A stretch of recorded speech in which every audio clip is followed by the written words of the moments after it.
Assalamualaikum,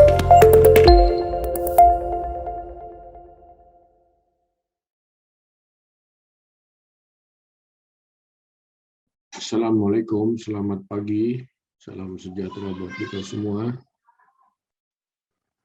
Silakan untuk mahasiswa bisa absen ya. Saya sudah buka absennya, kita mulai jam 8 ya, agar bisa tepat waktu.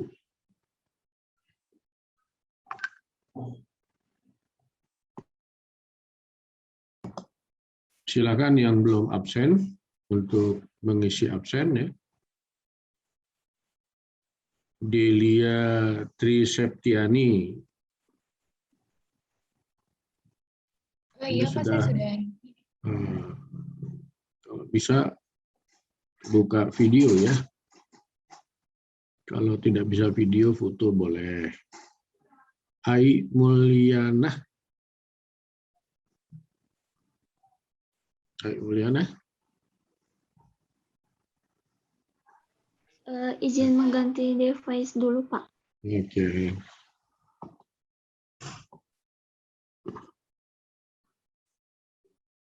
Salsabila.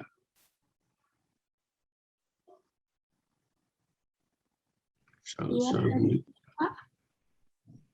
Boleh buka video, kalau kesulitan, kalau bisa diganti foto ya. Iya Pak. Hana Anugrah. Hana Anugrah. Iya, Bapak. Oke. Asyura Warhamah. Hadir Bapak. Kalau bisa foto ya, jangan kosong. Baik Pak. Kalau mau dibuka, kalau kesulitan juga Anda chat bahwa Anda kesulitan. Jadi tercatat di dalam Anda kuliah tapi kesulitan buka video. Dimas Miftahul Azli.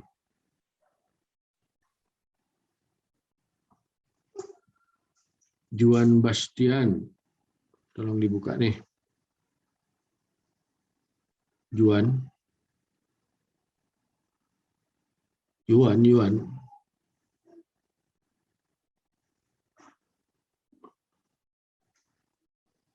Oke, bila udah Yuan.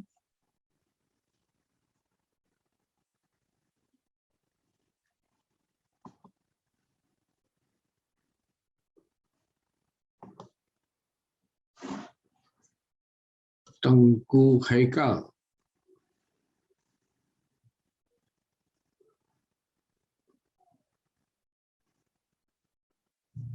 Hadir, Pak.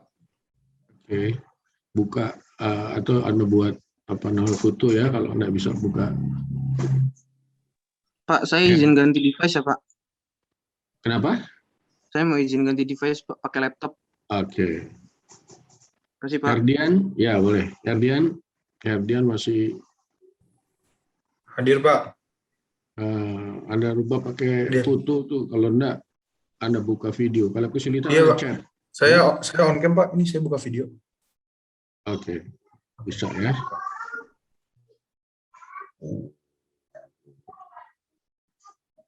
Yuan Bastian 3 kali saya panggil nih. Anda hadir di sini atau tidak nih? Maaf, Pak. Hadir, Pak. Saya, Pak. Oke. Kalau Anda buka video, kalau kesulitan Anda pakai foto, jangan kosong ya. Kan aturannya begitu ya. Dan kalau bisa, kalau memang kesulitan, Anda chat sehingga tercatat. Baik, Pak. Saya sudah menyalakan kameranya, Pak. Oke. Muhammad Rehan.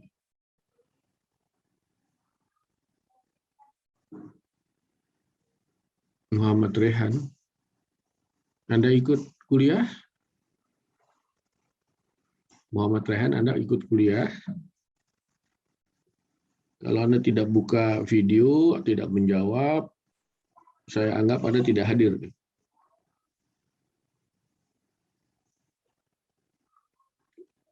Oke, Muhammad Rehan tidak respon ya. Ini kita anggap kalau tidak merespon tidak kuliah. Muhammad Rehan, ketiga saya panggil, Anda ikut kuliah. Kalau Anda ikut kuliah, buka video atau Anda rubah dengan pola foto ya. Nurlaili Fajriah. Hadir, Pak. Oke. Bisa pakai foto atau buka video nanti. Maaf, Pak, saya 2 device, Pak. Kenapa? Saya 2 device. Yang di Maksudnya? laptop, ini yang tidak ada fotonya, yang tidak menyalakan kamera itu. Saya pakai handphone, Oh, Pak. salah satu. Kenapa harus 2? Laptop Kenapa saya harus error, 2? Pak. Oke. Oke. Chatting ya, chatting. Jadi tercatat. Oke. Baik, Pak. Ai Mulyana udah saya panggil 2 kali nih. Ai. Iya, Pak. Iya. Oke. Ada kesulitan Anda membuka video? Izin mengganti device, Pak. Oke. Ya. Muhammad Rehan, ketiga saya panggil. Iya, Pak. Ya, Anda buka video atau Anda ganti tampilan foto ya. Jangan Baik, Pak. kosong. Soalnya kamera saya sedang error sekarang, Pak. Oke. Coba usahakan. Syarifah N. Iza. Syarifah.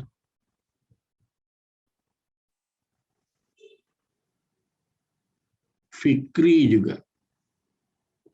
Fikri, Syarifah. Hadir, Pak. Oke, Fikri. Syarifah belum. Syarifah. Bapak, halo Pak. Oke. Barusan Syarifah bilang saya katanya nggak bisa buka voice, Pak. Kalau tidak buka video, chatting. Kasih tahu dia chatting bahwa dia ada kesulitan. Sehingga tercatat. Ya. Dimas.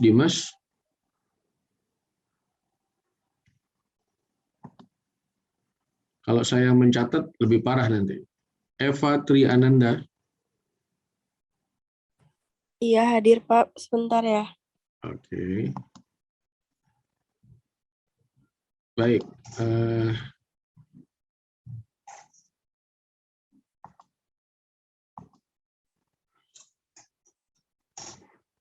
Kita mulai kuliahnya ya.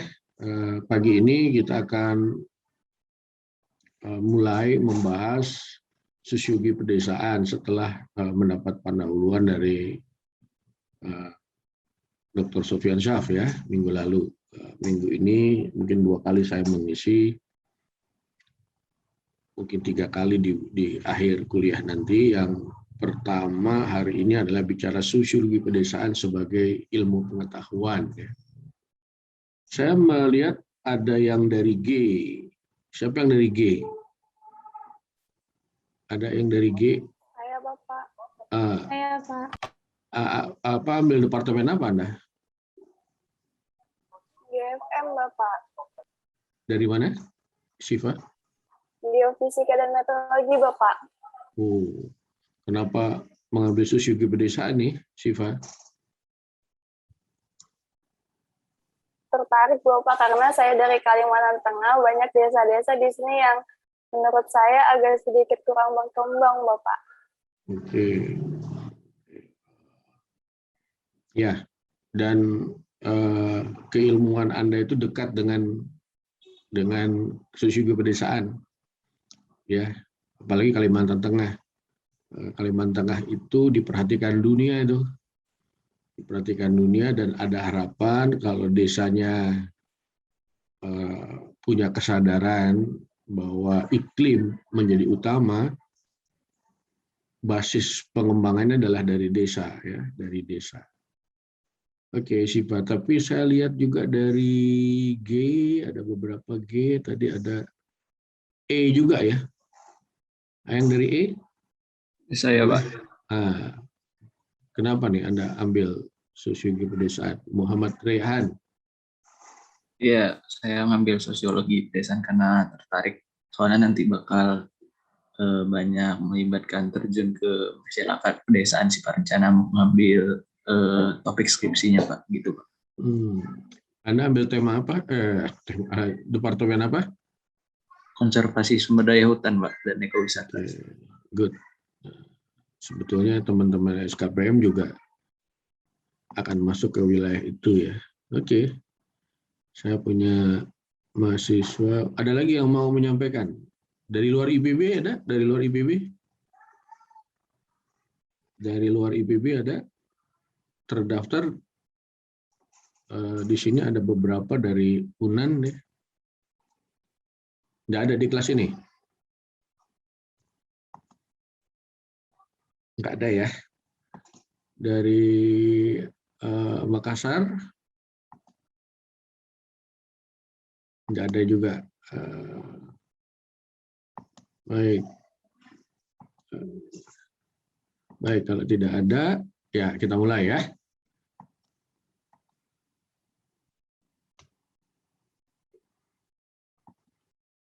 Saya meloncat mulanya dari sini ya.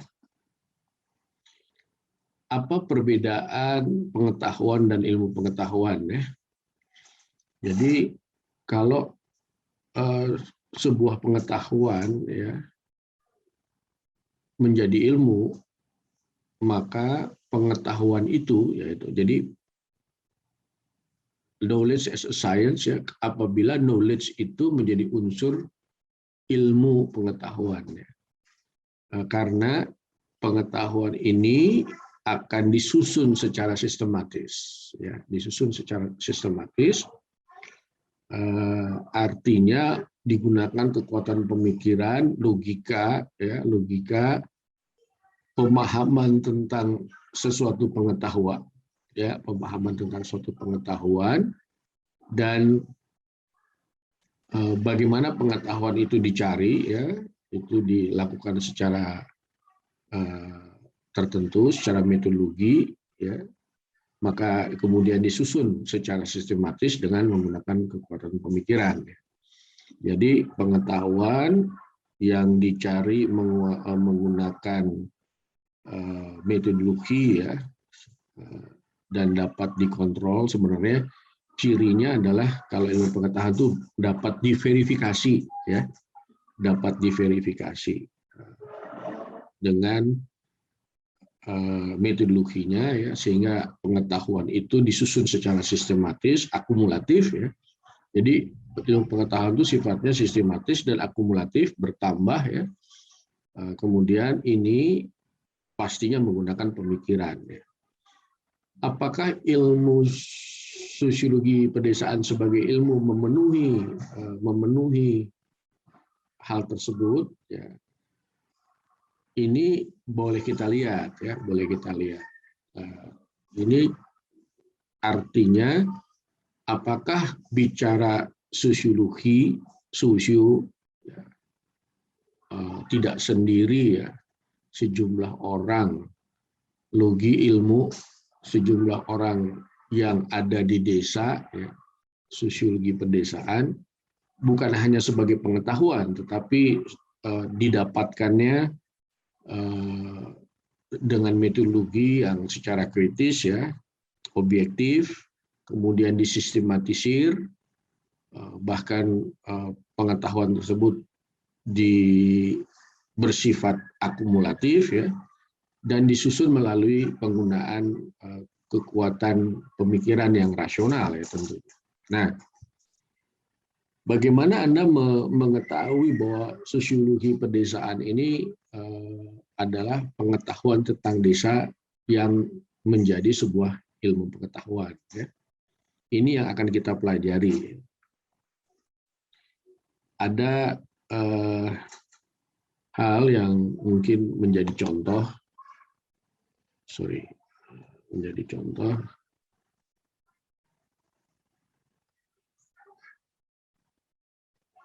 Syarifah and Iza. Anda di mana nih Syarifah? Bapak maaf banget tadi saya ini Pak, Zoom-nya bermasalah, jadi saya tidak dapat. Oke, sekarang sudah nggak masalah toh? Udah oke. Oke. Anda di mana ini? Di mana Anda sekarang kuliah? Rumah di Di Bogor. rumah. Oh, di Bogor. Mm-mm. Bogornya di mana?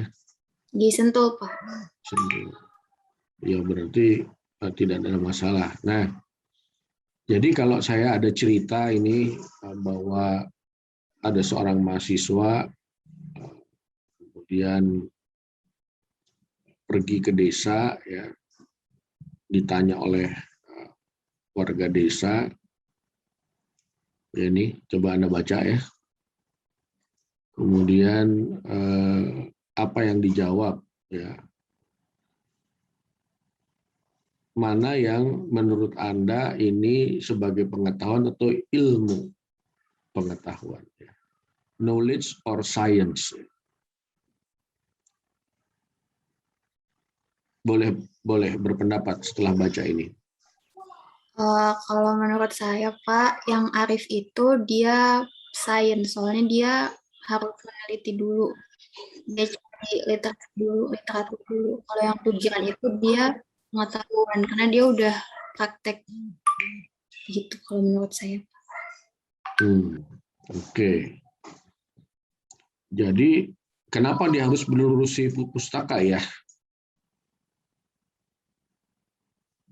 Karena dia belum pernah prakteknya mungkin, Pak. Coba hubungkan dengan yang saya maksud dengan dia itu ada pengetahuan, ya.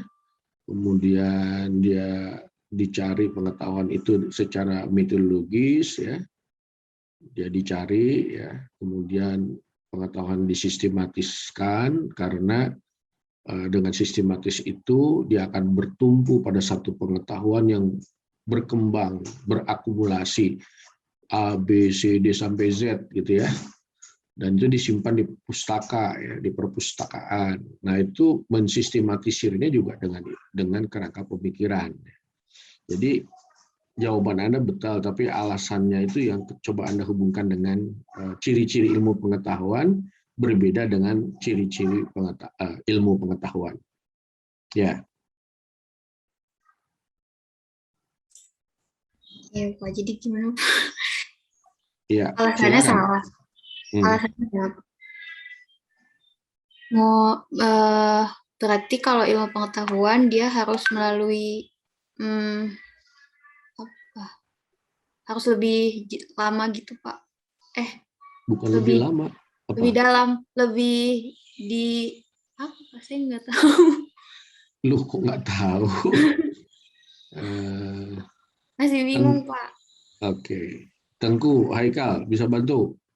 Bingung itu bagus. Karena bingung itu tanda belajar. Kalau nggak bingung, Anda nggak pernah belajar itu. Tengku, bisa bantu? Tengku, Haikal. Bisa Pak, tapi Ya. begini Pak, menurut saya kalau pengetahuan itu dimiliki pikiran, sedangkan Arif itu punya ilmu pengetahuan. Nah, pengetahuan itu menurut saya itu penyederhanaan dari ilmu pengetahuan itu dibuat lebih praktis gitu Pak. Jadinya orang-orang yang belum punya ilmu pengetahuan itu bisa merasakan manfaat dari ilmu pengetahuan Pak. Kalau pengetahuan itu didapat dari apa sih? Pengetahuan itu didapat dari apa? Pengalaman, Pak. Dari pengalaman. Oke. Saya sering mencontohkan begini. Anda bisa berenang enggak, Az-Zahra Kania? Anda bisa Iya, berenang Pak. nggak? Bisa berenang nggak? Bisa, Pak. Bisa berenang. Bagaimana Anda bisa berenang itu? Waktu SD sempat belajar renang, Pak. Sempat belajar renang. Ada enggak yang tidak belajar renang tapi bisa berenang di ruangan ini? Apa nggak bisa berenang semua? Ada? Ahmad Zidan. Siswa saya dulunya, Ahmad Zidan. Iya, Pak. Anda bisa berenang? Bisa, Pak. Nah, bagaimana Anda bisa berenang? Waktu kecil sih saya belajar renang, Pak. Belajar renang. Ada tidak orang yang tidak belajar renang tapi bisa berenang? Kalau menurut saya sih nggak dapat, karena harus tetap belajar dulu Pak, walaupun itu belajar mungkin secara otodidak. Gitu. Oke, belajar secara otodidak. Caranya gampang ya. Anda nggak bisa berenang. Kalau ada yang nggak bisa berenang sekarang nih, saya cemplungin ke yang 2 meter. Ya, nanti berdasar pengalaman Anda tahu bahwa oh begini bertahan di air. Bukan bisa berenang dia. Bagaimana bertahan di air? Mungkin gaya batu. Kenapa gaya? Tahu nggak gaya batu?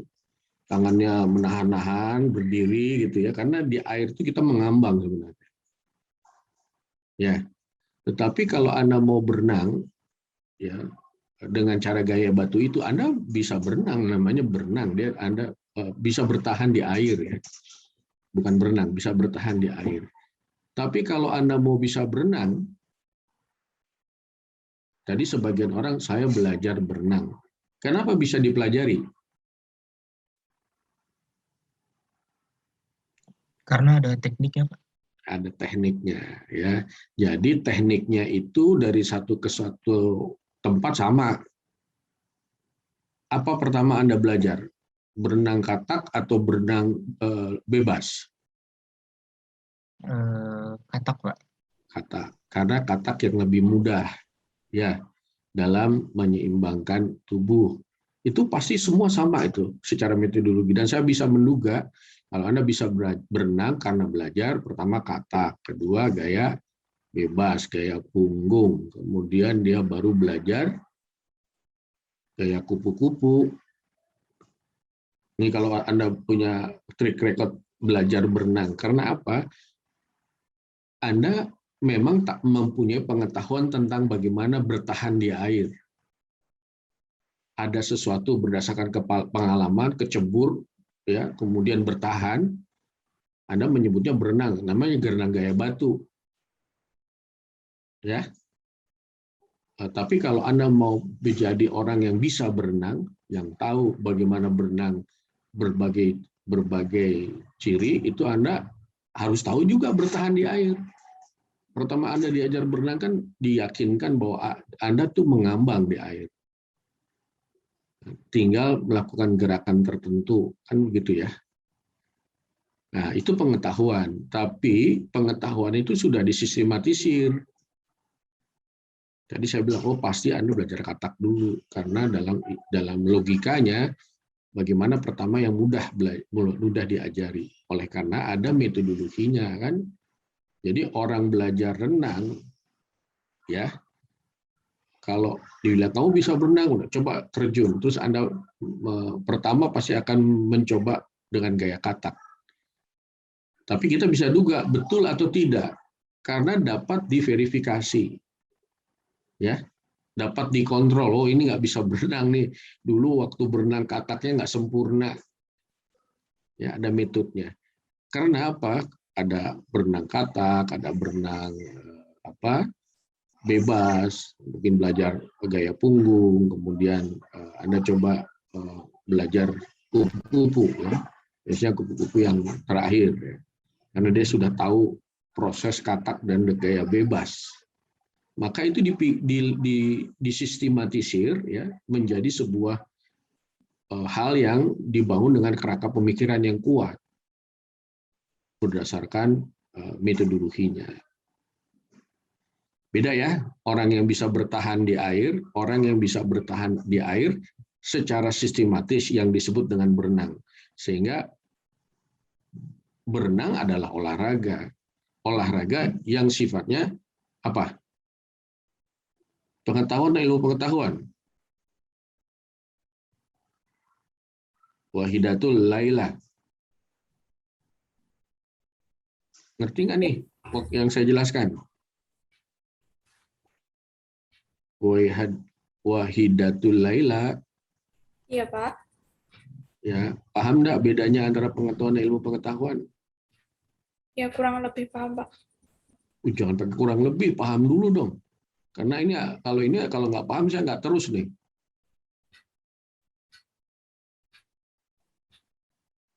Paham nggak? Paham, Pak. Oke, saya ambil yang apa namanya, contoh lain. Kalau Anda, Sofi nih. Sofi. Anda di mana nih, Sofi? Anda di Bogor apa di mana, Sofi? Kalau sekarang saya lagi di Medan, Pak. Oh, jauh. Oke, Sofi, kalau saya nyalakan lilin ya. Nyalakan lilin, terus saya minta Anda pegang apinya. Berani nggak? Enggak, Pak. Mengapa? Mengapa tidak? Karena ada rasa takut buat ngerasain rasa sakit kebakar. Takut terbakar. Ya. Emang Anda yakin kalau Anda pegang lilin yang nyala sebentar itu kemudian terbakar? Mungkin karena mikirnya itu api, terus pasti mau nggak mau ngebakar kulit, Pak, kalau kena. Ya, kesimpulan itu dari mana Anda dapat? Kesimpulan itu Anda dapat dari mana? Kalau ada api, dari apa? Dari bayangan sih, Pak. Bayangan. Ngebayangin gitu. Sampai bisa membayangkan tuh mengapa? Sampai bisa membayangkan kalau api dipegang itu menimbulkan panas dan akhirnya Anda terbakar, kan gitu. Izin masuk, Pak. Silakan. Boleh, Pak, menjawab? Boleh, silakan. Saya misalnya disuruh megang lilin, yang apinya nyala, saya sih nggak takut. Okay. Maka kayak tinggal itu aja, Pak, di hub gitu, Pak. Kayak di tekan gitu, karena api itu kan ada karena ada oksigen. Jadi kalau oksigennya nggak ada, api itu bakal mati gitu, Pak. Jadi nggak bakal kebakar. Itu penjelasan Anda, penjelasan sains apa pengetahuan? Itu sains sih, Pak, kayaknya. Oke. Itu sains. Jangan pakai kayaknya dong. Iya, itu sains, Pak. Betul, itu sains. Betul. Ya, tapi bisa juga karena pengalaman. Pernah kok ada lilin nyala, saya pegang nggak apa-apa. Nah, misalnya itu pengalaman. Tapi waktu Anda bilang ini kan ada oksigennya, jadi kalau ditutup oksigennya begini-begini, dan Anda pasti berani pegang kan gitu. Tetapi kalau saya bakar nih sekarang besi, ya 1 menit, oh enggak lah kebanyakan 2 menit, bukan besi, artinya kawat lah gitu ya. Beberapa detik lah hitungannya. Jadi belum menit. Berani nggak megang? Kalau itu Ramadan Syah. Siapa? Oh, Ramadan. Atau Anda sendiri ada. Berani nggak? Saya nggak berani deh, Pak. Kenapa nggak berani? Soalnya beda Pak konteksnya, itu kan panasnya udah kayak kena konduktor gitu, udah kena besi. Tapi kan hanya beberapa menit. Beberapa detik. Beberapa detik atau beberapa menit, Pak? Beberapa detik. Oh, sebelum 1 menit. Seharusnya sih nggak terlalu lama ya, Pak, menurut pengalaman saya. Menurut pengalaman Anda sih nggak terlalu lama, jadi berani pegang betul, ya. Betul. Oke. Tapi kalau saya bakar besi, ya, kemudian saya tahu dia 100 derajat Celcius, berani pegang nggak? Saya nggak berani, Pak. Nggak berani. Karena mengapa tidak berani? Karena kalau menurut hitung-hitungan fisikanya ya, Pak, kalau 100 derajat Celcius panas banget, Pak. Bisa membakar kulit. Dari ilmu fisika, kalau hitung-hitungan saya, itu bakal saya luka, kan gitu ya. Kalau saya turunkan derajatnya menjadi 30 derajat Celcius,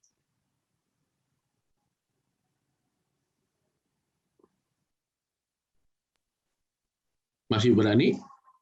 Kalau 30 derajat, saya belum pernah nyoba sih, Pak. Belum pernah nyoba, karena belum punya pengalaman ya. Betul, Pak. Oke, saya kembali ke ilmu pengetahuan. Beda enggak? Saya tanya nih, Ramadan Syah, tadi pengalaman dalam memegang api, ya, ada yang bilang, oh, saya ragu-ragu nih, belum tentu panas, gitu kan. Tapi waktu saya bilang, saya 100 derajat Celcius, semua orang bilang, nggak berani. Ya, ada yang berani di sini 100 derajat Celcius? Anda bukan manusia nih kalau berani nih. Ya, semua nggak berani. Mengapa begitu? Beda nggak antara pengetahuan dan ilmu pengetahuan? Beda, Pak. Ada Beda, yang mau Pak. jawab? Siapa? Siapa ini? Beda. Larifah, silakan. Bedanya apa tuh? Kalau menurut saya, Pak, kalau ilmu pengetahuan itu suatu berangkat juga dari pengetahuan, tapi sudah teruji kebenarannya menggunakan metode ilmiah. Nah, kalau pengetahuan itu bisa dikatakan sebagai hipotesis atau dugaan sementara yang belum teruji kebenarannya dan berangkat dari pengalaman, Pak. Ya, tetapi ada ciri khasnya juga. Tadi yang keempat, dapat dikontrol. Iya, Pak. Dapat dikontrol, ya. Jadi dapat diverifikasi. Contoh diverifikasi gimana? Tadi saya bilang, kalau 100 derajat Celcius, apapun namanya, mau air yang mendidih, mau besi yang dipanaskan, mau apalagi yang dengan panas terukur 100 derajat Celcius, masih mau pegang Anda? Tidak, Pak. Tidak. Nah, ini yang disebut dengan dapat dikontrol secara kritis. Maka ada verifikasi, ada metodenya, ada ukuran-ukurannya. Berbeda dengan pengetahuan, karena tadi ada beda nih, ada pengetahuan yang ada lilin, terus saya tidak berani karena takut terbakar. Mungkin tidak punya pengalaman untuk itu, tapi ada yang berani juga, berani kan dia kalau kita pegang begitu ada dari pengalaman saya tidak terlalu panas kan begitu. Jadi relatif dan tidak bisa terukur dengan baik. Tidak bisa dikontrol pengetahuan itu. Apabila ilmu pengetahuan itu bisa dikontrol. Karena ada ukuran yang boleh digunakan secara bersama. Ya.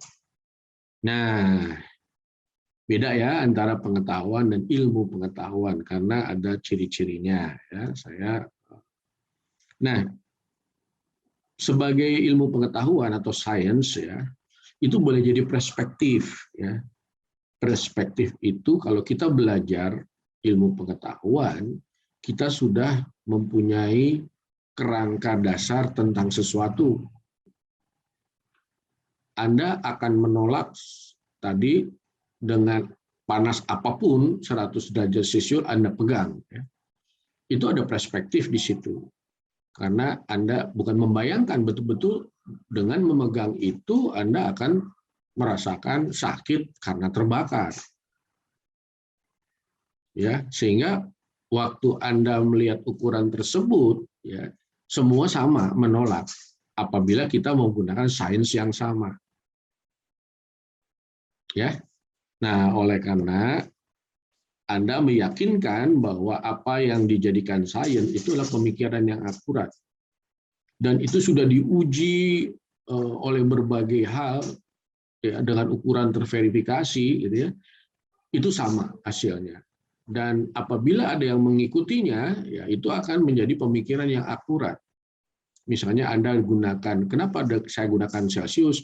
Kalau saya sebut 100 derajat Fahrenheit, agak berbeda Anda berpikir. Ya, tetapi pemikiran akuratnya pada titik yang sama, atau titik-titik yang sama, itu akan mencelakai kita. Ya. Nah, oleh karenanya fakta-fakta tentang itu diorganisasikan. Ya. Nah, untuk pengetahuan yang umum maka disederhanakan. Kata kuncinya gampang ya. 100 derajat Celcius. Kan sederhana itu. Orang langsung tahu, wah, ini panas kan gitu. Itu basisnya sains yang tadi ada oksigennya, bagaimana membuat dia menjadi panas ya. Karena itu akan dibangun dalam suatu pengorganisasian fakta. Demikian juga dengan sosiologi pedesaan. Dia sebagai ilmu-ilmu sains ya, sosial, ya, atau sains sosial, atau ilmu-ilmu sosial. Cirinya berbeda dengan ilmu-ilmu alam. Ilmu alam itu cenderung kuantitatif. Saya tanya Nur Laili Fajriyah. Iya, Pak. Kenapa ilmu-ilmu alam cenderung kuantitatif ya? Sedangkan ilmu-ilmu sosial cenderung kualitatif.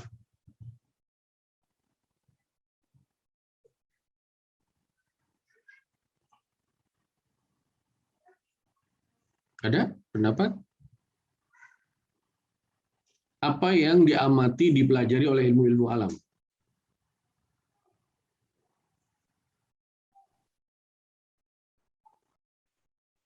Fenomena alam bukan, Pak? Oke, fenomena alam. Apa yang dipelajari dari fenomena alam? Hidup dan mati ada dua. Ada makhluk hidup, ada makhluk yang tidak hidup. Apa ilmu alam mempelajari salah satunya?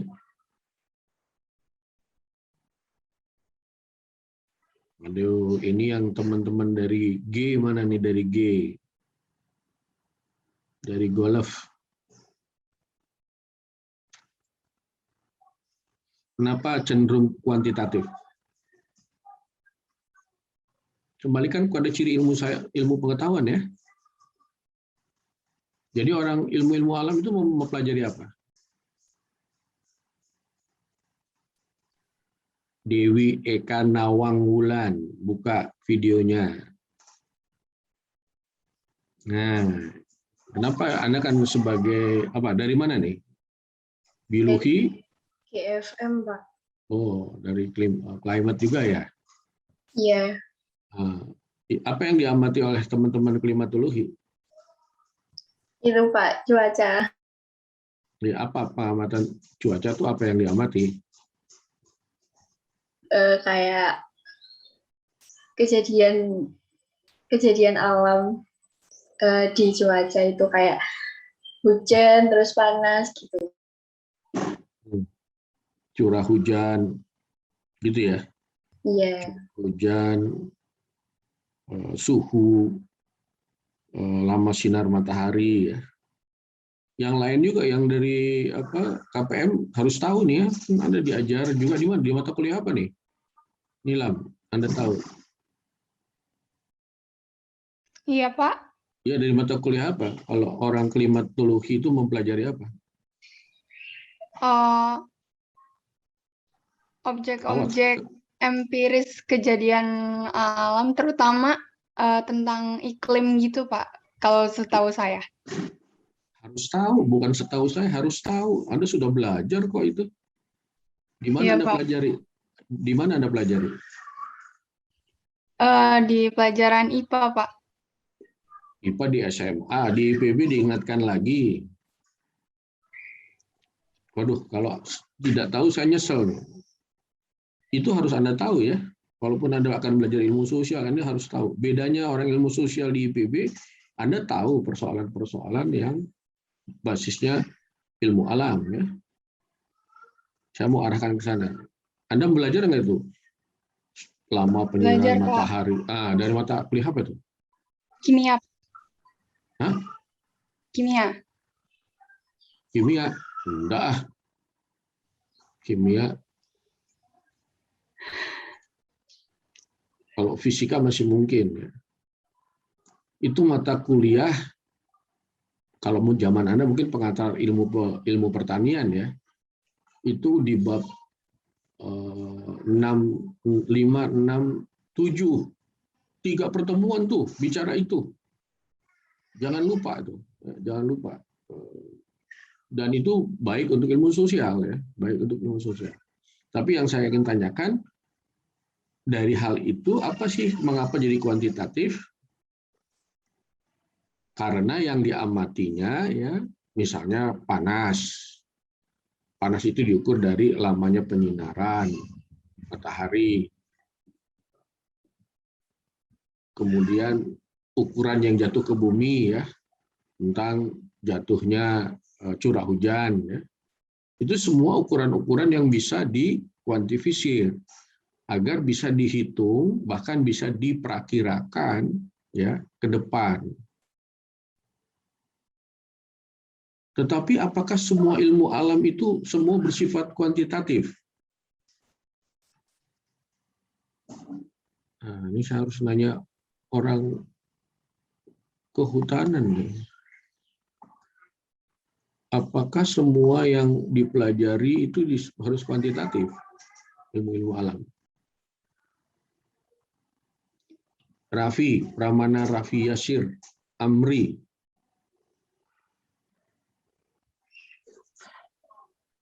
Halo, Raffi. Iya, Pak.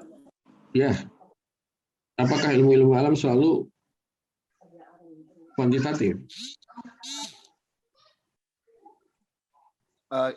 Gimana Pak?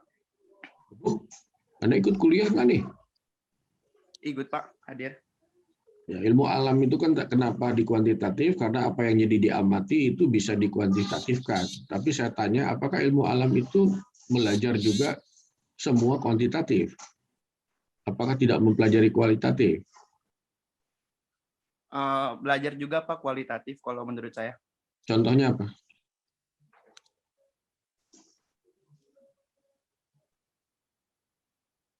Contohnya apa? Sebentar Pak. Loh, kok sebentar? Alriza Kerta Ayu. Anda nggak boleh lama-lama nih, kuliah kita habis nanti. Alriza Kerta Ayu. Iya Pak. Dari mana Anda nih? Tangerang Pak. Oh, dekat. Apa? Katanya mempelajari kualitatif. Contohnya apa kalau ilmu alam yang belajar kualitatif? Mungkin mengembangkan suatu fenomena alam gitu Pak. Apa tuh contohnya? Fenomena alam seperti hujan asam gitu Pak. Hujan asam bisa dikuantitatif itu ya. Kita bisa perakirakan kalau kandungan kimianya tertentu jatuh ke bumi jadi menjadi hujan asam, itu bisa dikuantitatif. Yang kualitatif ada tidak? Apa tidak ada? Izin menjawab Pak. Silakan, Ai. Kalau menurut siapa Ya. Pak? Ya, Ai dulu deh, Ai dulu. Saya ingin yang cepat bisa menjawab. Silakan. Kalau menurut saya kuantitatif semuanya karena Kuantitatif. ilmu-ilmu alam itu kan ada penelitiannya, jadi pada objeknya, jadi harus diteliti dulu baru nanti tuh bisa jadi ilmu pengetahuan kayak gitu. Apakah yang namanya ilmu pengetahuan harus kuantitatif? Enggak. Enggak. Nah, berarti ilmu alam ada dong yang kualitatif? Kalau menurut saya enggak, karena Tidak. harus karena dari hasil penelitian itu bisa jadi fakta kan Pak. Jadi ilmu alam itu kayak misalkan tadi perkiraan curah hujan itu kan diteliti dulu ya Pak, baru nanti tuh disebarkan ke penduduk gitu. Jadi kan penduduk percaya gitu Pak. Oke. Tadi siapa? Kartika. Setuju dengan pandangan itu? Tadi Anda bilang tidak ya, ada yang kualitatif juga. Silakan. Halo. Saya panggil yang lain. Sevia Eliana Sianturi. Dari mana nih Anda? Sentia.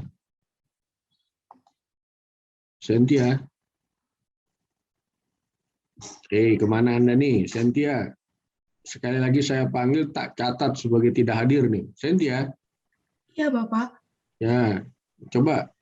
Katanya ada yang mengatakan ilmu alam itu hanya menjadi kuantitatif. Ada yang bertambah, tidak juga. Ada yang kualitatif. Nah, kalau kualitatif contohnya apa? Punten Bapak, gimana putus-putus masuknya? Ini ada gambar ya. Ilmu-ilmu alam itu kuantitatif, objektif. Tapi saya ada titik-titik. Ilmu alam juga bisa yang kualitatif juga. Nah, ada yang menganggap tidak semua kuantitatif. Tapi kalau saya seperti pendapat dengan ada juga yang kualitatif. Tapi saya ingin minta contohnya. Kalau menurut saya Pak, saya lebih setuju dia kuantitatif sih Pak. Enggak Gitu ada ya. yang kualitatif. Oke. Media, Rahma, setuju? Saya pikir ilmu pengetahuan alam itu kuantitatif semua, Pak. Semua ya? Iya. Oke. Anda suka nonton National Geography enggak? Enggak, tapi sering lihat. Maksudnya gara-gara papa saya nonton. Nah, Sekilas aja. misalnya menggambarkan ya bagaimana kawanan banteng ya, pergi migrasi ke suatu tempat berdasarkan perubahan cuaca. Ya, itu ilmu pengetahuan bukan ya?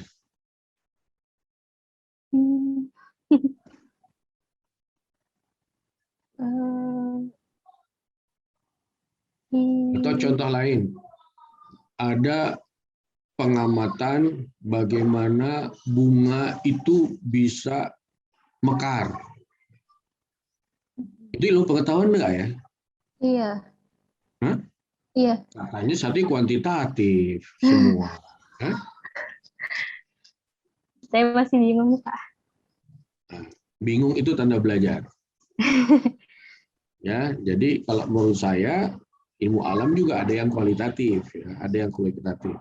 Tapi bedanya, ya, bedanya dengan ilmu sosial apa?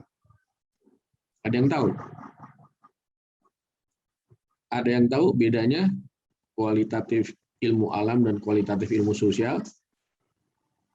Saya nanya orang KPM, Fida Aulia. Iya Pak Hadir. Nah, apa bedanya kualitatif studi ilmu sosial dengan kualitatif dari ilmu-ilmu alam? Kalau ilmu sosial itu menurut saya lebih ke ini ya Pak. Apa namanya? Lebih ke kehidupan manusia ya Pak. Kalau misalnya ilmu alam itu lebih ke teori-teori gitu yang ada di hukum alam gitu Pak. Teori ilmu sosial juga ada teori kok. Iya, tapi lebih ke itu Pak, kehidupan manusianya kayak apa namanya? Interaksinya gitu Pak. Oke, apa bedanya? Ilmu sosial belajar manusia ada manusianya dan ilmu alam tidak ada manusianya. Apa bedanya? Dua-duanya makhluk hidup kok. Tumbuhan hidup. Gimana? Gimana?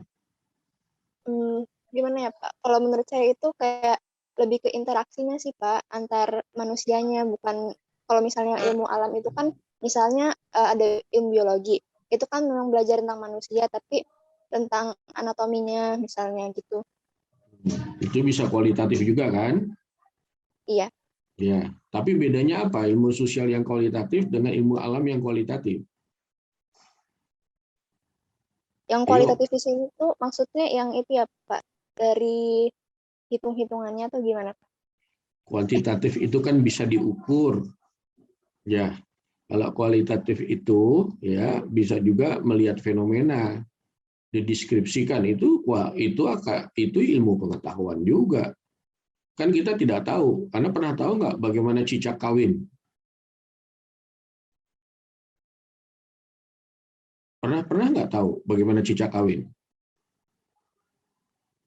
Nah, karena itu bukan kan nggak ada, itu bukan, kalau ada ilmu pengetahuan yang bicara tentang cicak kawin, bukan berarti tidak bermanfaat, bukan berarti bukan ilmu alam, itu ilmu alam tapi secara kualitatif, kan gitu ya. Nah, tapi kalau berapa banyak cicak kawin seperti itu, itu kuantitatifnya. Nah, ya paham nih ya, beda kuantitatif kualitatif. Tapi saya ingin lebih jauh lagi, apa ada beda nggak ilmu sosial menganalisis secara kualitatif dengan ilmu alam yang secara kualitatif? Harus dijawab nih. Saya nggak akan maju kalau nggak ada yang jawab. Asyura Wirahmah.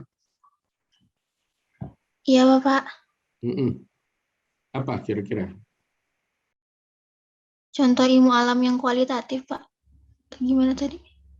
Aduh, saya pelan-pelan lagi ya. Tolong yang lain fokus. Ya, fokus. Saya tanya terus nih, setiap orang kalau nggak dijawab, saya nggak maju-maju nih. Ilmu sosial ya bisa kualitatif, bisa kuantitatif. Ilmu alam juga tadi saya yakinkan ada yang bisa kuantitatif, tetapi bisa juga kualitatif. Tadi saya contohkan, Anda nonton National Geographic itu tidak kuantitatif, bicara fenomena alam yang Anda tidak tahu. Oh begitu ya, bunga berkembang itu seperti itu kualitatif, tidak mengkuantifisir. Apa itu bukan ilmu pengetahuan? Itu ilmu pengetahuan, ya, science. Tetapi ada perbedaan analisis kualitatifnya ilmu sosial dengan analisis kualitatifnya ilmu alam. Apa itu perbedaannya? Nggak boleh ada yang nanya lagi ya. Ini sudah 3 kali saya jelaskan. Ada yang bisa jawab? Izin menjawab, Bapak. Silakan. Menjawab, Bapak. Boleh, dua orang ya jawab, silakan. Yang mahasiswa aja, siapa ini mahasiswinya dulu? Baik, Pak. Kalau menurut saya ya, Pak, kalau ilmu Iya. alam yang kualitatif kayak gini, Pak. Misalnya tuh kita mengetahui secara biologi untuk bertahan, untuk memiliki energi yang cukup, kita perlu makan ya, Pak. Nah, kalau ilmu alam secara kualitatif mengetahui itu, tetapi dilanjutkan lagi dengan melakukan metode ilmiah gitu, Pak. Kenapa kita untuk bertahan hidup, kenapa kita untuk mendapatkan energi harus makan? Nah, dikaji juga karena di dalam nasi itu ada karbohidrat. Nah, karbohidrat itu memberikan sumber energi untuk kita. Nah, kalau dari segi ilmu sosialnya, kenapa kita tahu gitu, kalau untuk punya energi kita harus makan nasi, khususnya orang Indonesia. Hanya sebatas itu, Bapak, tidak mengkaji lebih lanjutnya. Kalau menurut saya begitu perbedaannya, Bapak. Oke. Ada tadi satu lagi yang beri jawaban? Ya, silakan. Baik, tadi kan sudah dijelaskan bahwasannya ilmu alam ternyata juga ada yang kualitatif. Nah, sekarang perbedaannya antara ilmu kualitatifnya ilmu alam dan ilmu sosial. Kalau menurut saya, kualitatifnya di ilmu alam itu secara objektif pula, karena itu didasarkan dengan pengamatan, dan itu lebih kepada pengamatan fenomena-fenomena alam, seperti misalnya makhluk hidup, kemudian tumbuhan, dan sebagainya. Tapi untuk yang ilmu-ilmu sosial, itu didasarkan pada pengamatan secara subjektif, dan itu lebih khusus pada masyarakat atau manusia itu sendiri. Jadi kalau di alam itu kita masih bisa menentukan indikatornya, kemudian bisa diamati secara insiden atau fenomenal, biasanya diamati secara objektif, tapi di ilmu sosial itu diamati secara subjektif, karena tiap-tiap orang itu memiliki karakternya masing-masing. Seperti itu, Bapak. Terima kasih. Sedikit lagi, Dimas. Kenapa sih subjektif di ilmu sosial itu berbeda dengan ilmu tadi Anda sebut? Dia tidak hanya sebagai makhluk hidup. Anda kan belajar sosiologi nih. Ini sosiologi, ini syarat masuk sosiologi pedesaan, Anda lulus sosiologi umum ya, atau sosiologi. Ada satu hal lagi yang paling dasar. Kenapa ilmu sosial itu cenderung kualitatif? Izin coba menjawab, Pak. Silakan. Jadi saya Ilhan, menurut saya kualitatif dari ilmu alam dan sosial adalah perbedaannya di kompleksitas objeknya, Pak. Karena di ilmu sosial itu lebih kompleks daripada ilmu alam di kualitatif. Karena di ilmu sosial itu mempelajari tentang manusia dan hubungannya tentang alam. Jadi objek utamanya adalah manusia, yang itu lebih kompleks dan lebih bersifat subjektif, Pak. Daripada ilmu alam yang mungkin subjektivitasnya itu seperti tadi mungkin migrasi hewan di musim-musim tertentu, dan mungkin keadaan di luar angkasa dan lain-lain, Pak, yang masih bisa ada patokannya seperti itu, Pak. Oke, saya akan beri hints ya, boleh dikembangkan oleh Anda perbedaannya. Karena saya setuju, karena objeknya. Tapi ada hal yang khusus. Ya. Kalau kita belajar sosiologi, ya ini hints-nya ya, sosiologi ya, kita menganggap manusia itu aktor sosial. Itu hints-nya. Apa yang membedakan dengan makhluk hidup lain kalau dia sebagai aktor sosial? Dimas, Anda sedikit lagi tadi menjawab tuh. Ingat kuliahnya nggak, kuliah sosiologi umum? Baik, agak lupa, Pak. Mungkin akan saya coba untuk menjawabnya. Ya. Jadi mengapa tadi berbeda? Karena kalau misalnya di manusia, kita itu benar seperti kata Bapak, manusia itu sebagai aktor. Jadi tiap-tiap orang itu memiliki karakternya masing-masing, dan itu tidak bisa disamakan dengan yang lain. Tapi berbeda dengan alam, meskipun dia jenisnya mungkin berbeda atau mungkin memiliki habitat yang berbeda, tapi asalkan jenisnya sama, itu kemiripan dari. Dimas, supaya tidak berlama-lama saya tanya. Kerbo itu makhluk hidup ya? bisa berperilaku sama manusia sebagai makhluk hidup? Bisa nggak? Secara Kerbau makhluk makan, sama. manusia Ya. makan, ya. Ya. Apa bedanya manusia dengan kerbau? Manusia dengan kerbau berbeda karena kalau kerbau itu dia menuruti hawa nafsunya, tapi kalau manusia itu dengan berpikirnya, dia punya akal dan hati nurani. Ada akal, ya, ingat itu ada akal sebagai penggerak, ya. Kalau dikaitkan dengan ilmu sosiologi, ya, akal itu di barisan mana itu? Di struktur apa di pola kebudayaan? Di pola kebudayaan, Pak. Itu kuncinya, ya. Jadi kalau Anda belajar sosiologi pedesaan, Anda ingat juga rumus-rumus dasar dari sosiologi, ya. Jadi berbeda antara kualitatifnya ilmu alam dengan kualitatifnya ilmu sosial. Dalam ilmu alam dia akan mengamati segi-segi hewan. Apa perbedaan hewan dengan manusia? Hewan tidak bisa berpikir karena dia tidak punya peradaban, bukan dia tidak dikungkung oleh sebuah budaya, dia tidak dikungkung oleh norma, tapi lebih pada insting. Jadi pengamatan kita boleh berkualitatif, tapi kita yakin ini akan diikuti dengan instingnya hewan, ya. Tapi kalau manusia ada insting, tetapi insting itu dikawal oleh sebuah akal, ya, yang tidak dimiliki oleh hewan. Nah, sehingga subjektif, tadi Anda sebut kata subjektif di sini juga disebut, ya. Karena dia menjadi subjek menurut kata pikir dia dan menurut pengalaman dan kebudayaan yang dia hadapi. Ya, ingat ya, itu ya. Sehingga kalau Anda belajar sosiologi pedesaan, Anda juga tidak lepas dari ilmu alam. Ya, tidak bisa lepas, tapi bedanya dia itu subjek, ya. Jadi kita lebih bagus menyebut dia menjadi subjek penelitian kita, bukan objek. Kalau ilmu alam jadi objek, karena dia kan tidak berpikir. Kalau ngamati curah hujan datang itu, apakah curah hujan berpikir? Lebih analisis pada kondisi objek, ya, yang bisa kita amati dan kita bisa menduga apa yang kita dorong dan apa yang dia lakukan, kan gitu. Tapi kalau manusia, Anda datang manusia Papua dengan perlakuan yang sama dengan manusia di Jawa, apalagi dalam budaya yang berbeda, mungkin sama tidak tindakannya? Kenapa tidak sama? Kenapa tidak sama? Karena budayanya beda, kan? Nah, itu yang penting, ya. Jadi dua-duanya ilmu pengetahuan, dua-duanya bisa kualitatif, bisa kuantitatif, tapi ada perbedaan-perbedaan dasar. Jadi kualitatif menjadi penting karena kualitatif itu di dalamnya adalah menjadikan penelitian, mitra penelitian adalah subjek, dan ilmu sosiologi juga di situ, ya. Clear, ya? Nah, gambar seperti ini saya sudah jelaskan. Jadi hal-hal yang lain yang saya tinggal, Anda harus paham, ya. Nah, ini sebetulnya menjadi bagian yang akan harus Anda pahami. Kenapa saya mulai dengan yang sesuatu yang lebih jelas bahwa sosiologi pedesaan itu adalah sains, ya, ilmu pengetahuan. Nah, berarti, ya, karena dia sains, dia punya unsur-unsur yang memenuhi sebagai sains. Ya, saya langsung saja.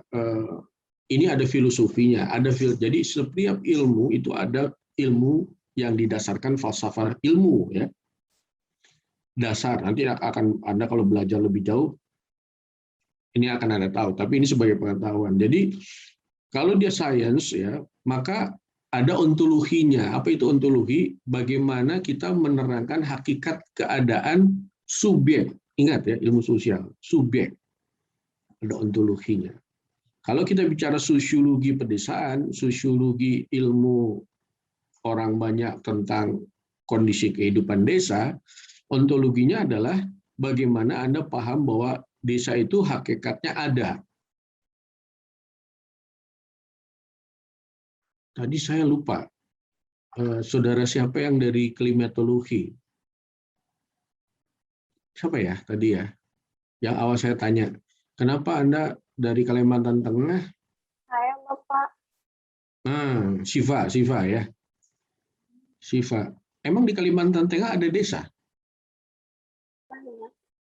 Banyak, Pak. Banyak. Banyak. Apa sih yang dimaksud Anda dengan desa? Syifa, apa yang ada di pikiran Anda bahwa di Kalimantan Tengah ada desa? Desa menurut saya satu kumpulan masyarakat yang kecil. Dia masih, kalau menurut saya ya Pak, dari Kalimantan Tengah, dia masih bertumpu pada adat istiadat mereka untuk masyarakat Dayak. Oke. Nah, Anda langsung menghubungkan, dia ada masyarakat yang bertumpu pada kebudayaan lokalnya ya, misalnya di masyarakat Dayak. Oke. Kalau begitu desa itu tidak bergantung dengan kota dong, Syifa? Menurut saya saling berkesinambungan sih Pak. Berkaitan, berhubungan, punya kaitan, linkage ya. Nah, saya mau mengajarkan ontologi ya. Jadi kalau kita belajar sosiologi pedesaan, pedesaan menunjukkan desa-desa ya. Pedesaan, ada wilayah desa-desa. Jadi Anda sendiri sudah punya kerangka ontologisnya. Desa itu ada ya. Dia ada masyarakatnya, lebih kohesif ya. Kemudian dia berhubungan juga dengan masyarakat lain ya, kota ya. Dan saya bisa melihat, Syifa bisa melihat itu ada di Kalimantan Tengah berkaitan dengan kebudayaan Dayak. Itu Syifa ya. Berpikir seperti itu adalah meyakinkan secara ontologi belajar sosiologi pedesaan. Oke. Dari mana Anda dapat cerita itu? Syifa, saya tolong supaya Syifa paham dan yang lain bisa belajar ya. Bagaimana Syifa tahu bahwa desa itu seperti itu, berpendapat seperti itu? Yang saya ketahui Bapak, kalau di adat Dayak itu mereka kan lebih bertumpu pada adat istiadat mereka, kepercayaan mereka sehari-hari. Jadi mereka lebih ke kalau kayak mata pencarian mereka ladang berpindah, dan kalau ada pasti sedikit agak pertanyaan dari saya pernah menjumpai kayak pemuda-pemuda di Dayak itu mereka sebenarnya ingin maju dengan teknologi, tapi untuk para tertua mereka itu masih berpaku gitu Pak pada adat istiadat mereka. Jadi kayak misalnya untuk kemajuan teknologi mereka dalam bermata pencarian kayak berladang itu untuk menggunakan teknologi yang canggih agak sedikit tertutup bagi mereka karena masih mengandalkan adat istiadat mereka. Oke, itu pengalaman apa pengalaman yang sudah disistematiskan? Pengalaman menjadi sebuah pengetahuan ya. Nah, sekarang Anda kan akan belajar sosiologi pedesaan. Apa yang Anda sampaikan sebagai pengalaman, apa ciri ilmu pengetahuan? Dia harus tahu bagaimana sistematikanya ya, memahami itu. Oke? Bagaimana mendapatkan pengetahuan itu, ya kan? Nah, Syifa berdasarkan pengalaman karena tinggal di sana, sudah pernah pergi ke desa-desa? Syifa. Jarang Bapak, karena kalau desa-desa di sini agak sedikit jauh gitu Pak, agak sedikit masuk hutan, ada yang di pinggir hutan, kayak gitu Pak. Jadi mobilitas dari satu desa ke desa lainnya itu mungkin sekitar 30 menitan Bapak. Jadi agak sedikit susah aksesnya. Pengetahuan yang tadi Anda ceritakan itu dapatnya dari mana? Dari pengalaman Anda atau dari lain, sumber lain? Ada yang dari sumber lain, ada yang pernah saya kunjungi juga Bapak. Oke. Itu pengetahuan apa ilmu pengetahuan? Syifa. Pengetahuan Bapak. Pengetahuan. Oke, jadi ontologisnya itu Anda bisa yakin bahwa di Kalimantan itu ada desa, khususnya di Kalimantan Tengah. Oke, paham ya arti ontologis ya? Hakikatnya Anda sudah merasakan itu. Jadi dalam sosiologi pedesaan sebagai sains ya, itu memang menjadi sebuah unsur kokoh ya bahwa dia sebagai sains. Nah, tetapi selalu saya tanya, itu dasar pengalaman atau apa? Ini kita sebut epistemologi. Menanyakan bagaimana itu tahu, bagaimana itu dapat, ya, dan apa beda antara orang desa dan orang kota. Tadi Siva sudah menjelaskan, tetapi apakah itu secara metodologis itu dilakukan dengan baik? Siva menyebutkan tidak, Pak. Karena saya tidak memperhatikannya secara sistematis berdasar keilmuan, kan begitu ya.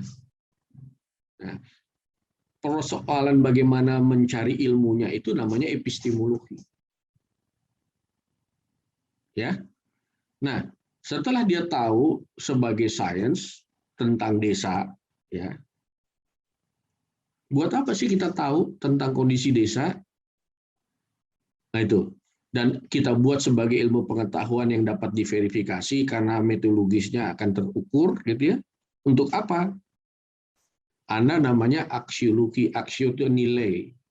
Jadi untuk mempelajari sosiologi sebagai sains harus berkaitan dengan aksiologinya. Apa kegunaannya Anda belajar itu? Ya, maka kalau kita mau mengetahui sosiologi sebagai ilmu pengetahuan, ada 3 yang dilihat: ontologisnya, epistemologinya, dan aksiologinya. Paham? Latifah Husna. Iya, Pak. Dari mana Anda? Dari Padang, Sumatera Barat, Pak. Sumatera Barat. Di kota apa? Di Kabupaten Solo, Pak. Solo ya. Di Solo itu ada desa nggak ya? Ada, Pak. Ada. Ya Tapi benar. kalau enggak, Pak, kalau di Sumatera Barat kan nggak ada desa, Pak, adanya nagari. Nagari. Tapi kenapa Anda bilang ada tadi? Iya kan, kalau secara umum pengertian desa itu sama, Pak, gitu, Pak. Cuman beda penyebutannya aja, khusus di Sumatera Barat. Kalau di Indonesia adanya nagari, Pak. Oke, pertanyaan saya lanjut. Anda tadi menyebutkan itu ontologinya apa epistemologinya tentang sosiologi pedesaan? Ontologinya, Pak. Good. Itu maksud saya. Jadi apa yang saya sampaikan Anda tangkap. Jadi Iya, hakikat namanya desa, apapun namanya, selama hakikatnya itu ada, itu kita sebut desa, gitu ya. Namanya beda di Sumatera Barat. Apa itu namanya? Pak.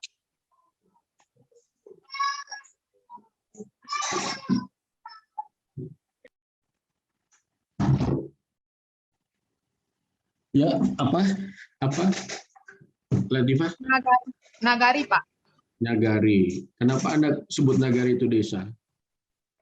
Ya, karena hakikatnya sama, pengertian secara umumnya sama, Pak, gitu. Sama dengan desa, Pak.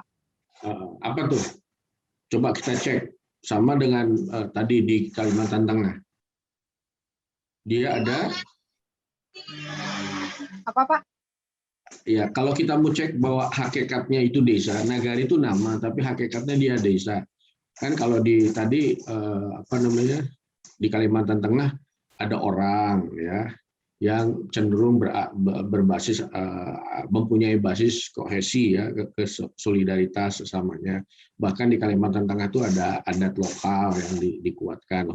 Maka menyebut juga ada budaya Dayak kan gitu ya.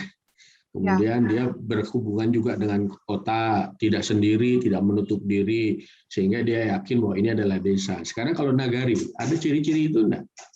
Kalau ciri-ciri nagari, Pak, yang pertama berarti ada subjeknya dulu ya, Pak, ada penduduknya. Penduduknya cenderung nggak seramai di kota. Nah, kalau dari segi kebudayaannya, di sini kebudayaannya juga termasuk kental, Pak. Contohnya budaya gotong royongnya, budaya musyawarahnya. Dan kalau interaksi sosialnya, kalau misalnya di daerah saya, Pak, kalau di Sumatera Barat gitu, Pak, lebih dilihat daripada gestur tubuh kita, Pak. Contohnya ketika orang sudah melirik kita dengan kelihatan sinis, berarti itu sudah ada yang lain dari diri kita, Pak. Itu dari segi budayanya. Nah, kalau dari segi pertanian, kalau dari segi pekerjaannya kan cenderung desa itu dikaitkan dengan pertanian ya, Pak. Nah, kalau di sini juga pertaniannya masih lancar dan cenderung orang-orang di sini mempunyai ladang untuk bertani seperti persawahan, Pak. Seperti itu, Pak. Oke, baik. Jadi ini makin jelas ya, ada ontologisnya, kemudian pengetahuan itu bisa didapat pengalaman atau dengan epistemologi kalau dia sebagai keilmuan ya. Nah, terus saya tanya, jadi kalau Anda belajar sosiologi pedesaan, kira-kira ada gunanya enggak? Ada, Pak. Itu namanya apa? Epistemologi, ontologi, apa aksiologi? Aksiologi, Pak. Ada sumber nilainya, Pak. Oke. Oke ya, yang lain tolong ya, sudah ada yang tahu berarti saya tidak udah mengulang ya. Nah, ini sebenarnya bagaimana pemahaman lebih jauh secara filosofi ya. Saya akan lewat saja. Yang penting bagi saya Anda bisa membedakan bagaimana ilmu sosiologi pedesaan. Nah, kalau ada epistemologi, ada ontologis, ada epistemologi ya sebagai ciri-ciri sains ya. Ada pandangan ilmu sosial perbedaannya dengan ilmu alam adalah subjektif. Ya, kualitatifnya menggambarkan subjek. Kalau begitu ilmu pengetahuan itu bebas nilai tidak ya?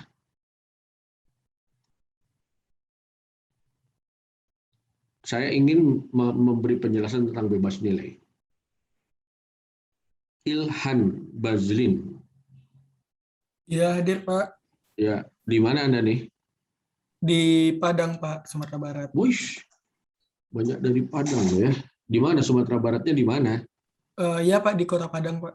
Oh, di Kota Padang. Oke. Apakah sains itu bebas nilai?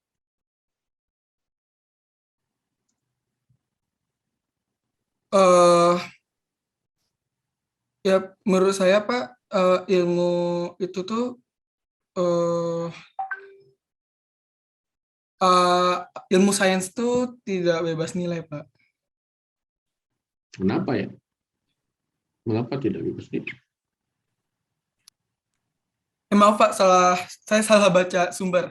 Menurut saya ilmu sains itu bebas nilai karena ilmu sains itu bersifat independen dan bebas dari pengaruh-pengaruh eksternal seperti ideologi, agama, dan sosial, Pak. Karena ilmu sains itu sifatnya tetap dan mutlak, Pak. Ada tolak ukurnya. Oke. Anda mencontohkan, ada contohnya nggak? Supaya saya yakin dengan pandangan Anda ya. IP itu ilmu pengetahuan. Dalam bahasa Indonesianya sains ya. Jangan dua kali. Ilmu pengetahuan saya enggak. Sains ya saya. Ilmu pengetahuan ya. Ilmu pengetahuan itu sains gitu ya. Jadi sains itu bebas nilai. Bisa contohkan bahwa sains itu bebas nilai. Saya mulai dengan ilmu alam deh, dengan ilmu alam. Ya, Anda ilmu alam. Anda menjadi peneliti tentang perubahan iklim mendorong cuaca ekstrim. Coba contohkan bahwa Anda bebas nilai. Ya, baik, Pak. Mungkin dari yang saya pahami, ilmu pengetahuan itu bebas nilai karena sebelumnya saya katakan kan tidak terpengaruh oleh unsur-unsur eksternal seperti budaya, agama, sosial, dan lain-lain. Contohnya tuh ya mungkin seperti yang kata Bapak tadi, ilmu pengetahuan tentang cuaca itu tidak terikat oleh faktor-faktor eksternal yang seperti yang saya sebutkan tadi, Pak. Oke, jadi sains itu bebas nilai. Contohnya dari ilmu-ilmu alam ya. Dari ilmu-ilmu alam itu ditunjukkan bahwa hasilnya ya, whatever hasilnya itu seorang pengembang keilmuan, ya, seorang peneliti misalnya tidak punya kepentingan ya. Oke, sekarang saya tanya tadi udah ya Latifah, siapa ya yang belum ya? Safa Az-Zahra.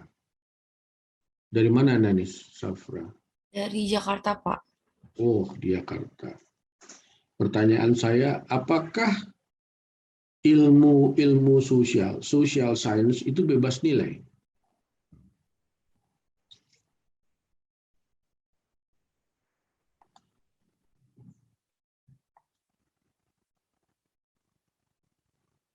Monica Setia, Iya, Bapak. apakah social science bebas nilai?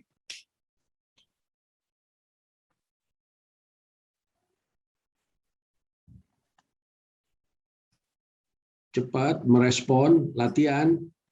Kalau Anda seminar internasional lama begini ditinggal orang nih. Hanifah Nur Hidayah. Iya, Pak. Di mana Anda? Di Bandung, Pak. Wih, apakah sains sosial bebas nilai?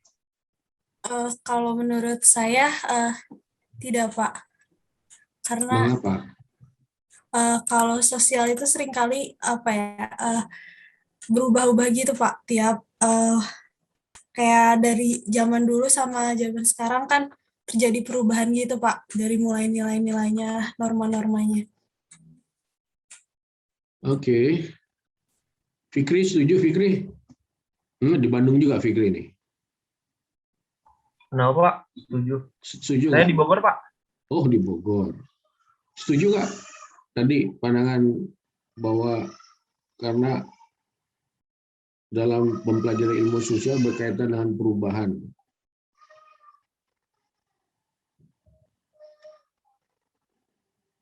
Fikri, jangan lama-lama mikirnya. Suaranya putus-putus, Pak, maaf. Waduh, sekarang masih putus-putus. Oke, Delia Tri Septiani, dari mana nih Delia? Dari Bogor, Pak. Oh, di Bogor. Silakan. Apakah sains sosial bebas nilai? Ada yang bertambat tidak bebas nilai karena sering berubah-ubah. Apa yang berubah-ubah? Bahwa masyarakat bisa mengalami perubahan. Silakan. Kalau menurut saya ilmu sosial tuh bebas nilai, Pak. Bebas nilai juga ya. Oke. Satu lagi saya mau tanya, Indra Destaniel. Hadir, Pak. Ya, bukan soal hadir, berpendapat. Hadir sudah tahu saya. Kalau menurut saya itu tidak bebas nilai, Pak. Mengapa?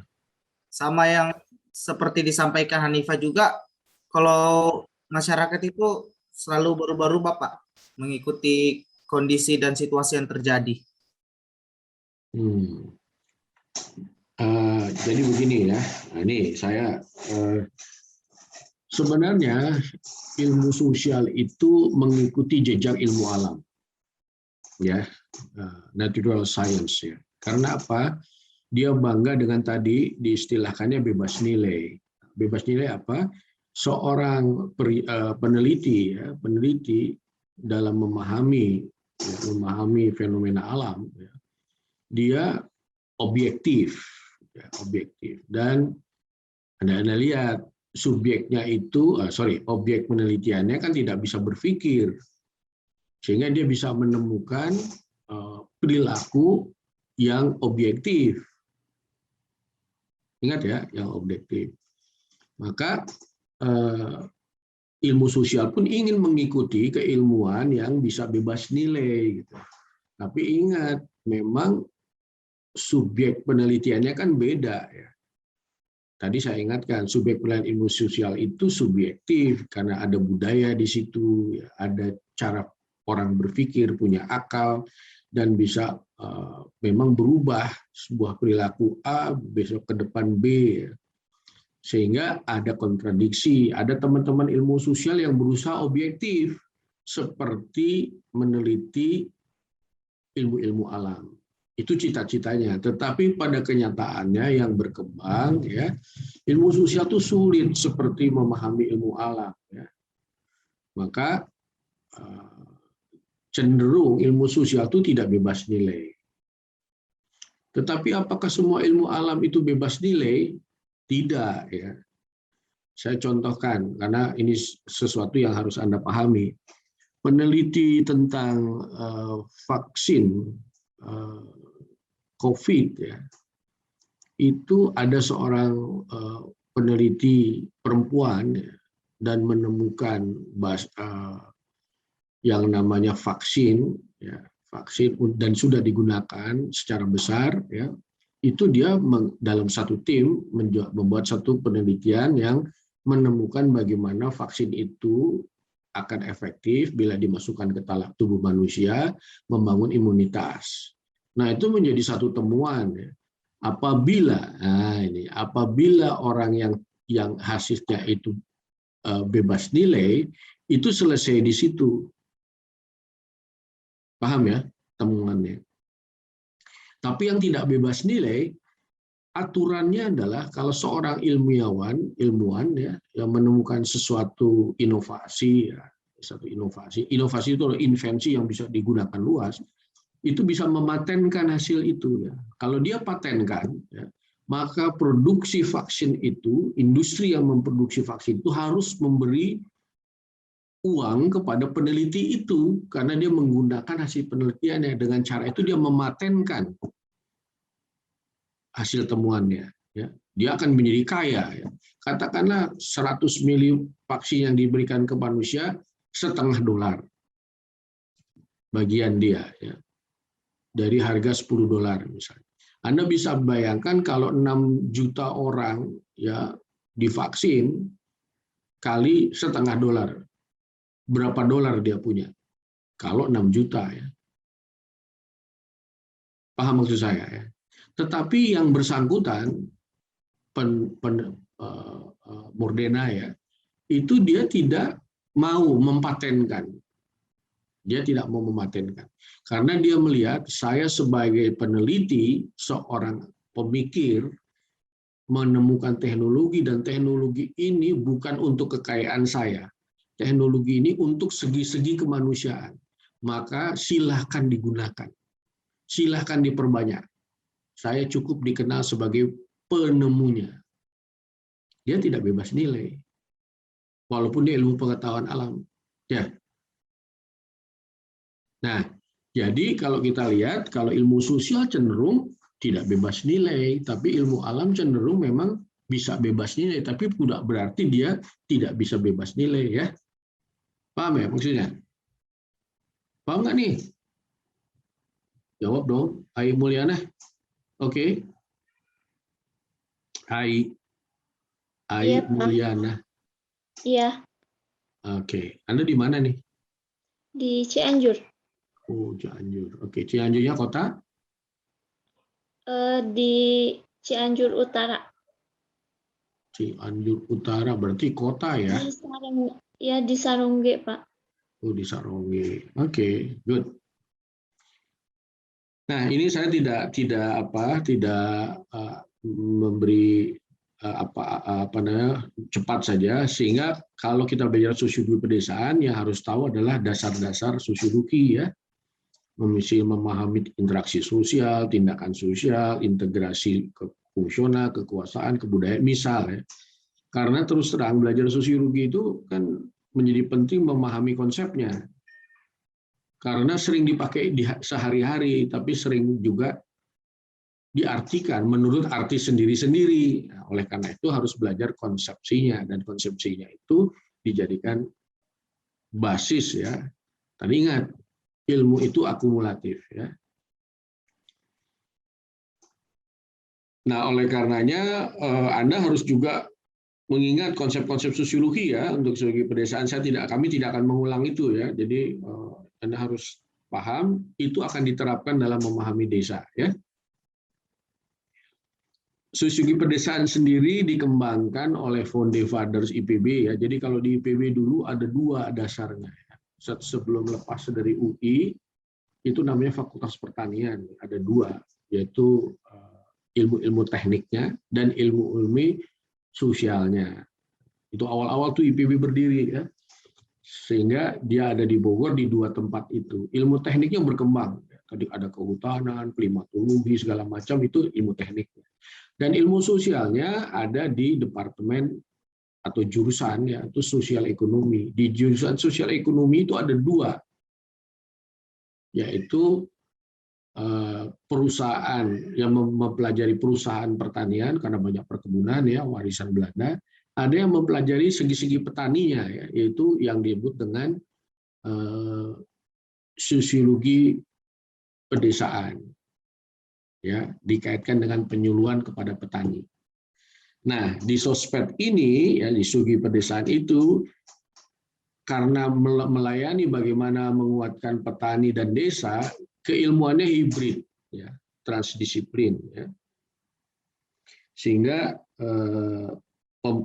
ilmunya berkait dengan hibrid sosiologi, antropologi sosial, psikologi sosial, komunikasi, ekologi yang bicara desa, ya. Dan dia tidak bebas nilai, tetapi sesuatu yang dapat diterapkan agar warga desa hidup lebih baik. Ya, tadi ada kekhawatiran dari Pak Latifah, ya, kok di desa-desa makin lama tidak nambah maju. Nah, Anda akan belajar. Ini fakta-faktanya desa betul, ya, relatif kurang berkembang, ya, masih banyak yang tertinggal dan tidak berkembang. Angkanya mungkin di atas 50%, ya. Sisanya mungkin yang mandiri dan bagus kecil sekali, ya, angkanya. Sekarang desa jumlahnya sudah sampai 94.000, ya, 600 sekian, ya. Dulu berkembang dari 71.000 sampai 94.000 sekian, ya. Dan ingat, saya setuju tadi, desa itu tidak seragam, ya. Bahkan dari nama panggilannya juga tidak seragam.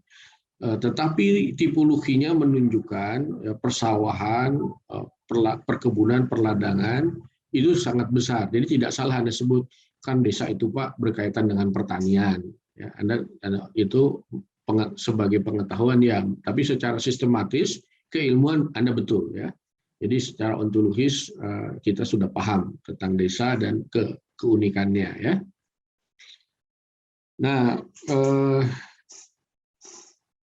persoalannya adalah kemudian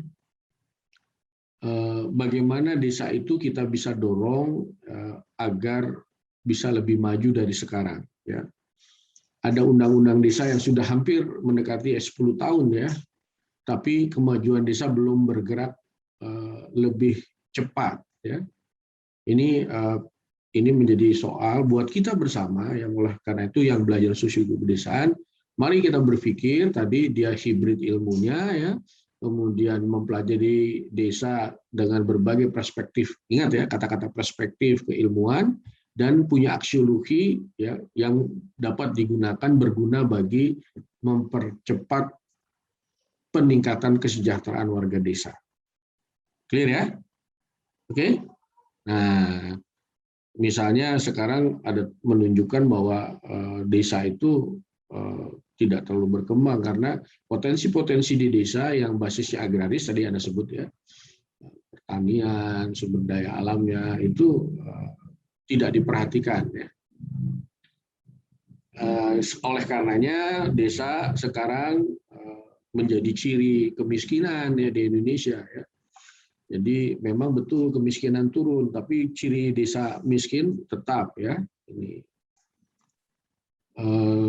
belum lagi desa itu punya potensi, ya, karena menjadi sasaran terdekat dari bencana, ya. Dua bencananya, bencana alam yang karena negara kita ini adalah negara yang memang rawan bencana.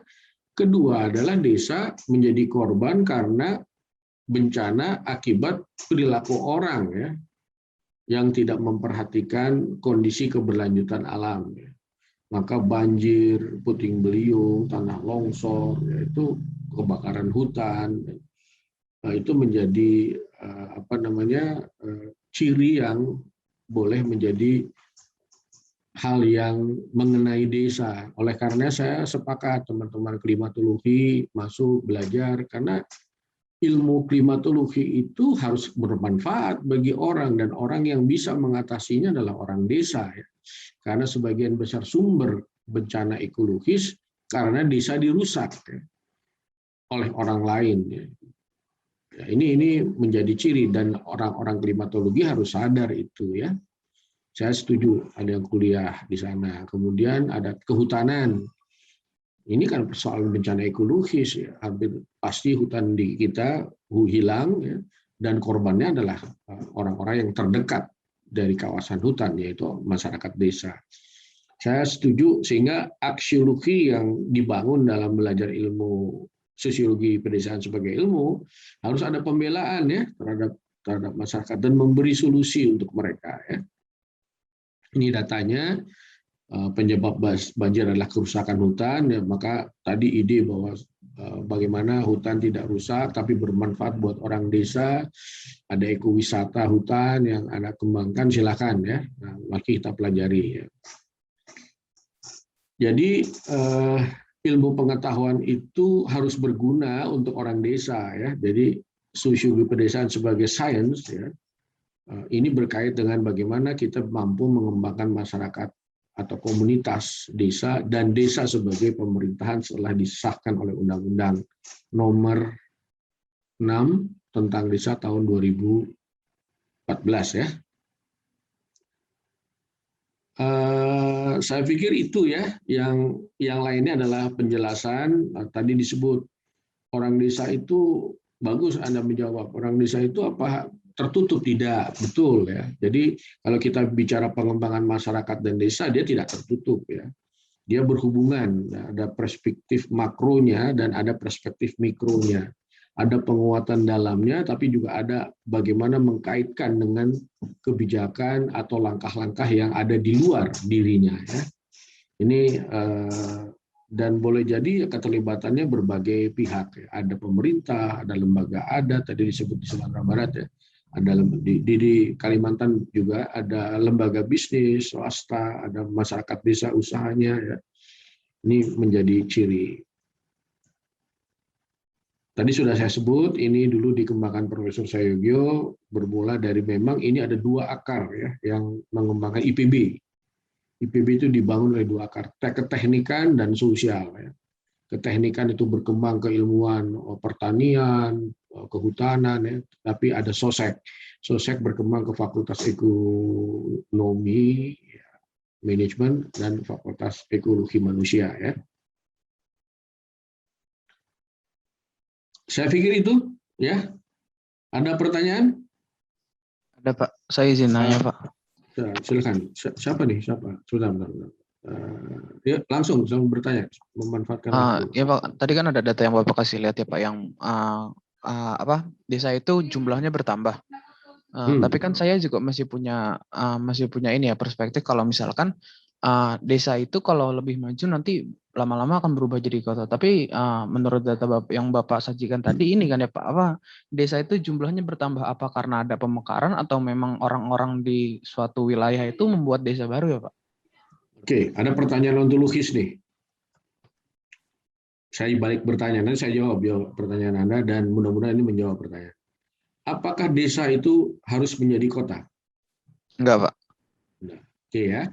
Anda jawab bagus. Jadi pertanyaannya, Pak, berarti ini nambahnya itu karena apa? Kan begitu. Kalau yang terjadi di sini adalah soal terjadi karena Anda sebut tadi pemekaran. Kenapa sih harus ada pemekaran desa? Waduh, bentar. Saya lupa. Sudah mau mati nih. Apa namanya? Silakan. Kenapa sih harus perlu ada pemekaran desa? Apa sih esensinya pemekaran desa itu? Kalau menurut saya pemekaran desa ini Pak, sama kayak pemekaran wilayah itu untuk mungkin mempermudah kontrol gitu Pak, dari pemerintah, kontrol pemerintah terhadap desa gitu. Misalkan kan jumlah ininya lebih sedikit jumlah penduduknya, jadi pendataannya bisa lebih akurat gitu Pak. Itu kalau menurut saya Pak. Ya betul, ya. Ini Anda orang FEM ya? Betul Pak. Nah, ya betul, Anda menjawab betul. Karena orang ekonomi kan bicara skala ekonomi gitu. Kalau luas wilayahnya terlalu luas, katakanlah Anda bilang satu desa di Kalimantan gitu ya. Tadi siapa dari Kalimantan Tengah. Terus jangan mikir seperti desa di Jawa. Ya, mungkin 10 kali lewat dari desa di Jawa gitu. Tapi kalau penduduknya sudah banyak, ya luasannya wilayahnya sudah terlalu luas, tidak terakses dengan bagus, maka skala ekonomi, Anda orang ekonomi, Anda belajar skala ekonomi, harusnya dia disusunkan sehingga pelayanan, dari ilmu sosial bilang pelayanan untuk warga desanya lebih efisien. Ya, dan penggunaan pendanaan pembangunannya lebih efektif dan lebih efisien sehingga layanannya menjadi lebih efektif. Good. Ya, sehingga sekarang tinggal saja menunggu pada titik mana proses pemekaran itu dibenarkan kan gitu. Sekarang kan di stop dulu karena cenderung tidak diperhitungkan secara ekonomi dan psikososial ya. Asal saya mau mekar, jadi tahu-tahu dia tidak punya potensi ekonomi untuk menghidupi dirinya. Ya. Oleh karenanya di dalam sosiologi pedesaan ada aspek ekonomi ya. Ada aspek ekonomi, nanti kita bicara usaha juga. Karena kalau tidak begitu, desa tidak akan bisa berdiri sendiri. Karena tujuan kita membuat undang-undang desa agar desa itu lebih mandiri, ya. Mengelolanya, memberi layanan kepada masyarakat. Gitu. Gitu. Kal. Clear ya? Iya Pak, makasih Pak. Oke, good. Siapa lagi? Ada pertanyaan? Masih 6 menit. Jangan saya tunjuk nih, masih ada 6 menit, sayang nih. Jadikanlah saya sumur. Paham kan? Jadi saya sumur. Apa beda sumur sama lubang air? Kalau sumur bisa ditimba, Pak. Ditimba apanya? Airnya Pak, airnya bisa diambil Airnya. gitu kan. Kalau lubang air? Lubang air nunggu airnya keluar. Iya, jadi jadikanlah saya sumur. Jadi Anda harus nanya gitu. Kalau nggak nanya, nggak keluar nih airnya. Saya terus ngomong aja kan susah. Dari itu kuliah saya Anda harus fokus ya. Jadi jangan mendengarkan saya. Saya akan selalu menanyakan kepada Anda ya, apa yang Anda pahami. Betul? Nggak ada nih? Nggak ada yang memanfaatkan sumurnya? Kalau tidak ada, masih ada 4 menit. Erin Maharani. Dari mana nih Erin? Erin? Dari Papua, Pak. Wah. Papua Barat. Waduh, Papua Barat itu mana? Dari Fakfak. Dari Fakfak. Oke. Iya. Ada. Apa desa di Papua? Iya, Pak. Ada desa di Papua? Ada, Pak. Ada. Ciri-cirinya seperti apa, Erin? Iya, Pak. Ciri-ciri Dengeran, desanya. Putus-putus kah? Iya. Erin? Oh, sekarang. Iya, Pak. Ada desa di Papua, ya?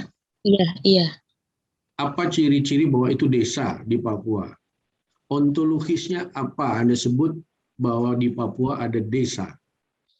Sehingga di sosiologi pedesaan Anda menyamakan bahwa ada desa di Papua.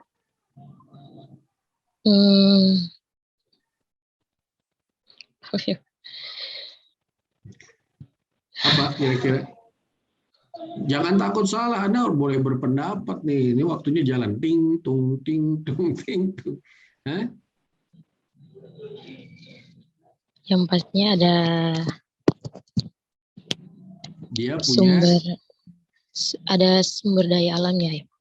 Oke, sumber daya alam. Terus? Iya.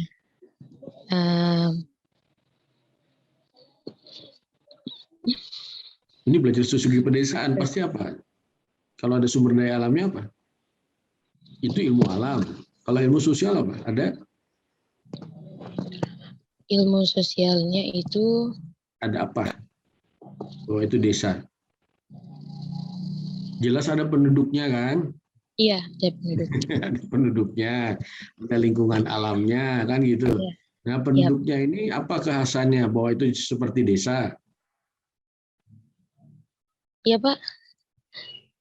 Jadi apa bahwa Anda bisa sebut bahwa di Fakfak itu ada desa, ada sumber daya alamnya, setuju, ada penduduknya, apalagi sehingga meyakinkan teman-teman bahwa di sana tuh ada desa. Gitu.